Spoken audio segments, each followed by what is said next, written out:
Selamat pagi teman-teman, saya Indah Sibarani. Di sini saya akan menjelaskan mengenai latar belakang dari target costing. Di era globalisasi saat ini, persaingan itu terjadi di semua jenis usaha, yang dimana persaingan itu memiliki suatu kompetitor. Kompetitor itu berasal dari dalam negeri dan juga luar negeri. Semakin berkembangnya teknologi, jenis dari suatu produk itu pasti juga bertambah. Seiring itu, persoalan ini juga dihadapi oleh suatu perusahaan, di mana perusahaan ini juga berasal dari perusahaan manufaktur. Hal ini menuntut suatu manajemen itu untuk menentukan suatu tindakan alternatif, yang dimana kebijakannya itu mempengaruhi suatu keputusan yang akan mempengaruhi suatu perusahaan itu sendiri. Gimana cara perusahaan itu untuk tetap bertahan dan terus berkembang, yaitu dengan cara menghasilkan suatu produk yang baik dan juga berkualitas baik. Hal ini menuntut manajemen untuk menentukan suatu tindakan alternatif dan kebijakan untuk mengambil suatu keputusan yang baik untuk tujuan perusahaannya. Perusahaan yang ingin berkembang tentunya harus berkualitas baik, menghasilkan produk yang baik dan juga tinggi. Gimana? Hal itu tidaklah mudah karena banyak faktor-faktor yang mempengaruhi itu semua. Adanya faktor internal dan juga eksternal. Faktor-faktor itu meliputi seperti tenaga kerja, bahan baku, metode, dan juga pasar. Biaya produksi merupakan faktor internal yang paling berpengaruh. Untuk mencapai itu semua, itu merupakan hal yang paling besar. Karena biaya produksi ini adalah biaya yang sangat besar yang dikeluarkan oleh suatu perusahaan. Biaya ini membentuk suatu bahan baku, tenaga kerja langsung, dan juga biaya overhead.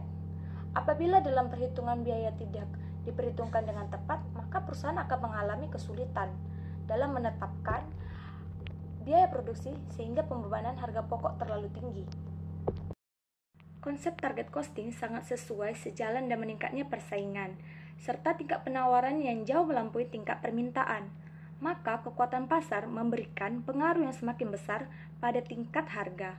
Untuk itulah diperlukan adanya target costing untuk mencapai tujuan perusahaan yang pada akhirnya akan membawa dampak terhadap harga jual produk yang kompetitif serta memaksimalkan laba perusahaan.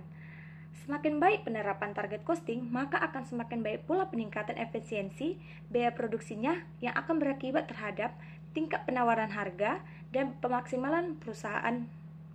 Chris Manji mengumumkan bahwa target costing adalah proses penentuan biaya maksimum yang memungkinkan bagi perusahaan suatu produk baru dengan kemudian merancang produk tipe yang menguntungkan dengan kendala biaya maksimum yang telah ditentukan.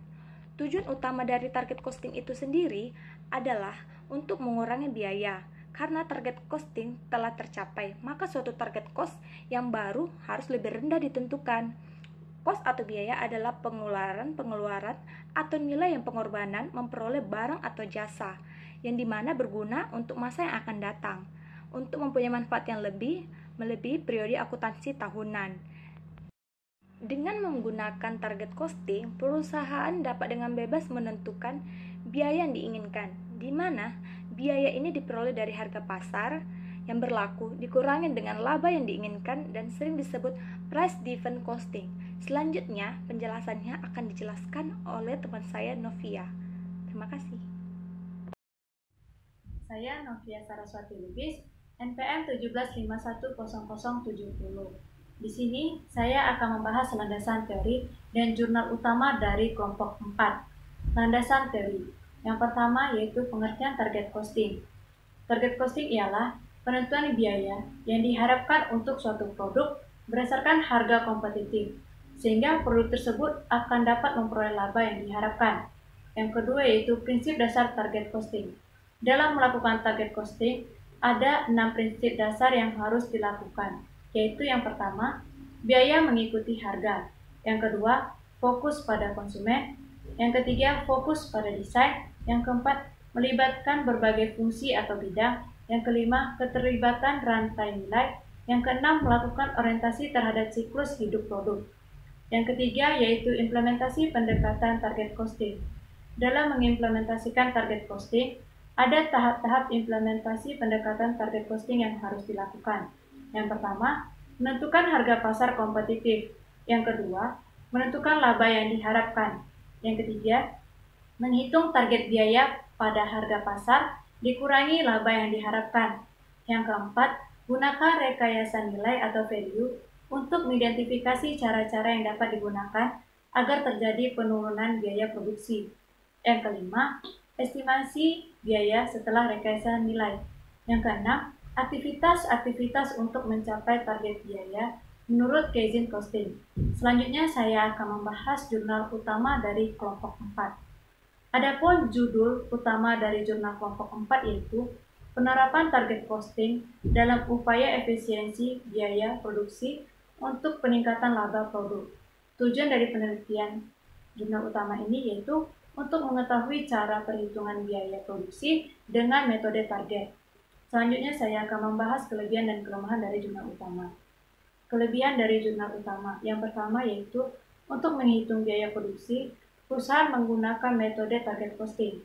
Yang kedua, metode target costing merupakan salah satu metode yang baik digunakan dalam upaya mengurangi biaya produksi. Yang ketiga, menggunakan metode target costing biaya produksi menjadi lebih efisien serta laba yang ditargetkan perusahaan dapat tercapai. Sedangkan kelemahan dari jurnal utama ini yaitu perhitungan biaya produksi yang dilakukan perusahaan hanya mempertimbangkan komponen-komponen biaya bahan baku langsung dan biaya tenaga kerja langsung, tanpa memperhitungkan biaya overhead pabrik. Baiklah, saya akan melanjutkan presentasi kami yaitu jurnal pembanding 1 yang berjudul Analisis Penerapan Target Costing sebagai Sistem Pengendalian Biaya Produksi pada PT Celebes Mina Pratama. Adapun yang menjadi kelebihan dan kelemahan dalam jurnal. Pertama saya akan menjelaskan tentang kelebihan. Kelebihan yang pertama yaitu jurnal ini menyertakan kata kunci untuk mempermudah pembaca mengetahui inti dari isi jurnal. Yang kedua, jenis-jenis biaya produksi yang dikeluarkan oleh perusahaan yaitu meliputi biaya bahan baku, biaya tenaga kerja, biaya overhead pabrik, serta biaya non-produksi perusahaan yang terdiri dari biaya administrasi dan biaya pemasaran sehingga membantu pembaca untuk mengetahui pembebanan biaya pada jurnal tersebut. Yang ketiga, jurnal ini memperjelas bahwa target costing sangat efisien digunakan oleh perusahaan untuk mencapai laba yang diinginkan. Yang menjadi kelemahan yaitu pertama, jurnal hanya menggunakan data pada saat penelitian dan tidak menggunakan contoh kasus untuk mendukung penerapan metode biaya dalam perusahaan. Yang kedua, jurnal tidak memaparkan metode apa yang digunakan perusahaan sebelumnya sehingga pembaca sulit untuk membandingkan metode yang layak digunakan oleh perusahaan. Selanjutnya akan dilanjutkan oleh teman kami yaitu Kronika. Terima kasih. Perkenalkan, nama saya Kronika Samuelis Silaban, NPM 17510118. Saya kelompok 4 akan menjelaskan jurnal pembanding 2 yang menjadi judulnya yaitu penerapan metode target costing dalam pencernaan biaya produksi untuk optimalisasi pada UMKM. Oke, saya akan menjelaskan dari kelebihan dan kelemahan dari jurnal pembanding 2 tersebut.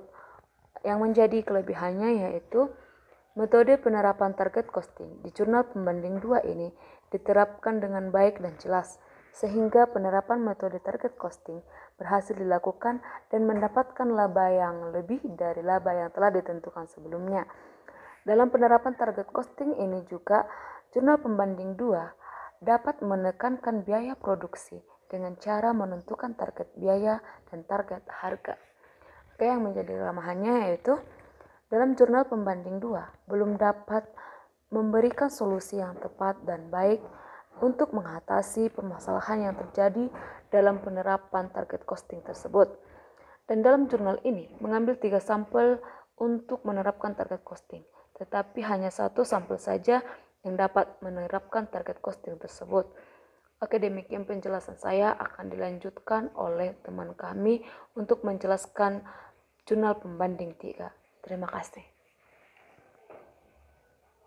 Perkenalkan, nama saya Mesra Yuliana Manulang, MPM 17510181. Di sini saya akan melanjutkan hasil presentasi dari teman kami, Kronika Sarmauli.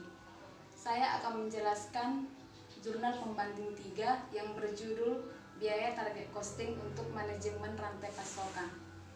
Keberhasilan bagi banyak perusahaan tergantung kepada kemampuan untuk menyeimbangkan aliran produk dan proses perubahan dengan bertemunya pelanggan untuk peningkatan biaya pengiriman, fleksibilitas, dan kualitas. Rantai pasokan mewakili jaringan yang terkoordinasi yang berinteraksi menyediakan produk atau layanan hingga pada akhir pelanggan. Adapun alasan utama untuk masalah yang terkait pendekatan tradisional untuk rantai pasokan manajemen adalah ketergantungannya pada biaya sistem manajemen yang berfokus untuk meminimalkan biaya dan memaksimalkan kepuasan pelanggan. Adapun dari jurnal ini kekuatan dan kelemahan, di mana kekuatan yang pertama, metode penetapan biaya. Perusahaan menggunakan keunggulan dari dalam pasar melalui pendekatan biaya tradisional. Yang kedua itu memaparkan perbedaan antara pendekatan berbasis harga dan pendekatan berbasis nilai. Artinya pendekatan berbasis harga artinya target harga berdasarkan harga digunakan untuk memastikan harga pasar dan margin keuntungan untuk produk dan untuk menyediakan sarana kompensasi bagi kinerja mitra dagang. Yang kedua itu pendekatan berbasis nilai, artinya pendekatan untuk target biaya yang memberikan kepuasan kepada pelanggan. Yang ketiga itu menggunakan metode target costing biaya produksi menjadi lebih efektif dan efisien. Adapun kelemahan dari jurnal ini, yang pertama, jurnal ini memaparkan target costing basic value, tetapi tidak memaparkan bagaimana cara penerapannya. Yang kedua itu tidak memaparkan perhitungan biaya produksi. Baiklah, selanjutnya akan dijelaskan oleh teman kami, Renita Asrifo Tamba. Pada kesempatan kali ini saya Renita Asrifo Tamba, NPM 17510213 akan melanjutkan presentasi kami dengan menjabarkan jurnal pembanding yang keempat. Adapun judul dari jurnal pembanding yang keempat ini adalah Target Costing Calculation and Economic Gain for Company. Jurnal ini menjelaskan atau menjabarkan tentang problematika pengimplementasian target costing di dalam perusahaan manufaktur kepada pihak manajerial dalam mengambil keputusan. Mengambil keputusan yang dimaksud di sini adalah dengan menerapkan penganalisisan biaya-biaya dengan menggunakan metode value engineering. Value engineering ini adalah metode yang digunakan untuk menentukan batas wajar suatu produk di dalam dunia persaingan untuk tetap dapat bersaing di dunia industri ataupun di dunia perusahaan manufaktur. Dalam jurnal ini mengatakan ataupun menekankan bahwa target costing merupakan salah satu metode yang baik digunakan suatu perusahaan karena target costing ini menjamin suatu produk yang diberikan itu memiliki kualitas dengan harga yang terjangkau ataupun dapat bersaing. Jurnal ini memiliki kelebihan dan kekurangan juga terhadap jurnal utama kami. Adapun kelebihan dari jurnal ini yang pertama adalah jurnal ini menjabarkan dengan skema apa yang menjadi perbedaan antara perhitungan biaya tradisional dengan perhitungan biaya menggunakan target costing, sehingga para pembaca juga dapat melihat perbedaan yang signifikan antara perubahan dengan menggunakan metode perhitungan biaya tradisional maupun dengan target costing. Yang kedua adalah jurnal ini menjamin bahwa dengan menggunakan target costing itu dapat memberikan kualitas yang terbaik, produk yang baik kepada pelanggan dengan nilai yang terjangkau. Dan yang ketiga, kelebihannya adalah dengan menggunakan target costing ini dapat meningkatkan ataupun menaikkan penjualan produksi suatu barang.